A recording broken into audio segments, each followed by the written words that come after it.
More important, she saw the rifle in his hand.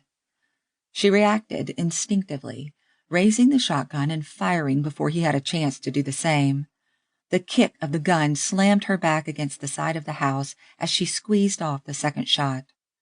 She gasped for air, her ears ringing, her shoulder throbbing. Had either shot hit Bevins? She hoped not. She only meant to scare him. As her vision cleared, she looked across the yard and saw him lying in the dirt. He didn't move. Oh, Lord, don't let him be dead. Don't let me be guilty of murder. Gulping down panic, she dropped the shotgun and cautiously made her way toward him, uncertain what she would do if he was dead, uncertain what she would do if he wasn't. She reminded herself that Bevins was to blame for the death of Dan Devers, Sawyer's father. Dan, her ranch foreman, had been out in that January ice storm because Bevins ran off more of her sheep. He'd been stealing them a few at a time for the past year. She knew it was him, but she couldn't prove it. Just like she couldn't prove he'd spooked Sawyer's horse on purpose yesterday. The boy could have broken his neck in that fall. The good book said not to hate a man, but Libby had a problem with that command when it came to Bevins. Reaching him, she steeled herself against a bloody sight, then looked down. Father God, what have I done? Libby dropped to her knees and stared at the man she'd shot. It wasn't Bevins. It wasn't one of Bevins' hired thugs. It was someone she'd never seen before. God forgive her. She'd killed an innocent man. The stranger groaned. With a quick prayer of thanks that he wasn't dead after all, Libby sprang into action. She had to staunch the bleeding. No time to wonder who he was or what he'd been doing, sneaking around her place at this time of the evening. She raced to the house, wishing for once that she hadn't forsaken her long skirts and petticoats for the freedom of denim breeches. Cotton petticoats made good bandages. As soon as she opened the door, she saw Sawyer, bracing himself against the jamb of his bedroom.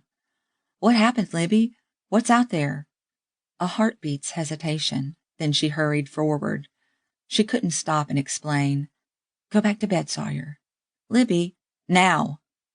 Before Sawyer turned away, Libby caught a glimpse of tears in his eyes, but she knew better than to apologize. Sawyer was every bit as proud as his father had been and wouldn't want her to see him crying. She grabbed a blanket off her bed. It was almost dark and the temperature was dropping. She had to get the stranger inside. In another few minutes, it would be black as pitch out there, not to mention bone-chilling cold.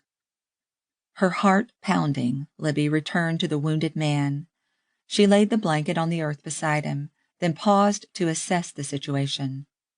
The long and lanky stranger had a good 60 pounds on her, if not more. But Libby was strong.